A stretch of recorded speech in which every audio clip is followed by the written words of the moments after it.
Hi everybody, welcome back to the Dr. Sia channel. In this video today, I want to talk about 3 ways that people who are avoidantly attached are affected by the Black Lives Matters movement that's going on in America today.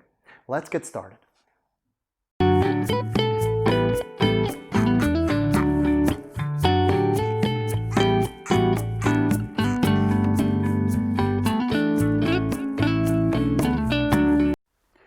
Alright, so what are the 3 ways that people who are avoidantly attached are affected by the Black Lives Matters movement that's going on in America, but also the rest of the world today? So people who are avoidantly attached tend to want to look away from sources of stress. They tend to not really want to engage in sources of stress. So the first way that people who are avoidantly attached are likely to be affected by the Black Lives Matters movement is that they're likely to want to simply not get more information about what's going on.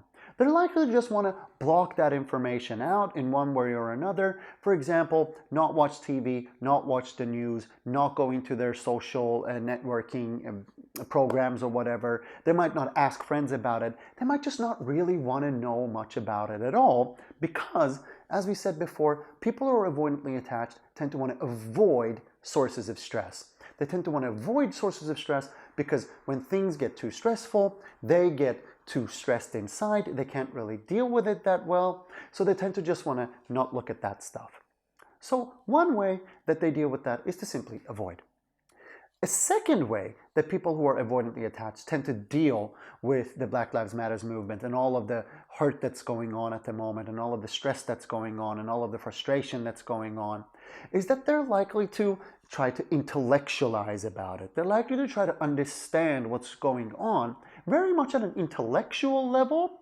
They're saying a lot of things like that. If they do seek information, they might seek information about the statistics of what's going on, about the root of how it all started. They might learn a lot about sort of other incidences of rioting and of hurt and of murdering and of all of the things that have that sort of led to the riots today. Just a little pause there. I think actually that we shouldn't even really be calling these what's going on here rioting. I think we should call it protesting with the occasional rioter. just so you know, like I honestly believe that what the people are doing right now in America with really protesting strongly, that it's really necessary. So I just want to put that down just so you know sort of where my standpoint on this is.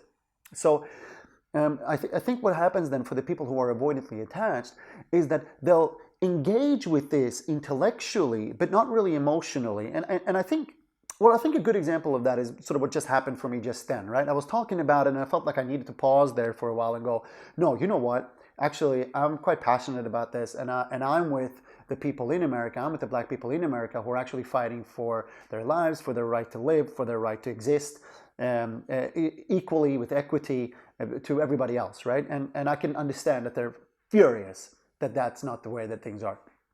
But the person who's avoidantly attached wouldn't work up that fury. They wouldn't work up that emotional engagement, that emotional involvement. They'd be intellectually involved, but they wouldn't really want to get emotionally involved in it at all. It'd be all too much. So they might say the right words. They might look like they're engaging in the right ways to engage, to support the movement, but they won't really be emotionally involved in it. So those are not likely to be the people you're going to see actually out there protesting. You're not going to find them out on the streets much, on the front lines, actually try to make a change that way because it just gets really stressful. So if they are trying to make a change, it's from the back. It's from the privacy of their own homes. It's from the privacy of their own computers. They might be donating or something like that, but nothing too stressful. The third way that the people who are avoidantly attached might be affected by the Black Lives Matters movement is that they may find that taking sides is far too emotionally provoking for them, that it's far too emotionally engaging for them. So what they're likely to do is just sit on the fence.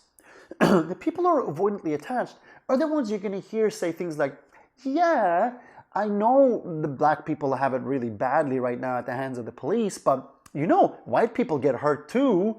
Like in that sense, their mind will just try to equal it all out. And I'm not saying in a racist way. It's not like people are avoidantly attached or racist. They're not. It's just that it might be too painful, too much to take a side, to really engage with the black people and the Black Lives Matters movement. And their mind might not allow them, because they're not racist, to take the other side either. So in a way what happens, they become fence sitters. They just become in a way like, yeah, I can see both points. Whereas if you think about it, there are no both points. There's only one point. There are people who are being murdered, they're being killed, they're being raped, they're being pillaged, they're being used, they're being abused, they're being traumatized, and they're trying to fight back. That's the only sort of side, really, if you think about it, that has any truth to it. But because that becomes too much, on an emotional level, the people who are avoidantly attached will want to sit on the fence with it. So those are 3 ways that this Black Lives Matters movement is affecting people with avoidant attachment. And I want to just say, it doesn't mean that these people are bad people, that they're not trying to do something about it, or that they're racist, or that they have any malcontent or an ill intent going on. It's just that when our emotions are triggered and we're really stressed, our attachments just pop up and they want to make us act in certain ways. And when we're avoidantly attached and we're not aware of that, these are the kind of ways that it might affect us. I hope you enjoyed the video, and I'll see you again next time. Oh, and I always forget to say, please, if you enjoy these videos, remember to subscribe, remember to press that bell button, remember to tell your friends about this channel. I'm going to be focusing a lot on attachment. I think that's where most people are really interested in this channel right now.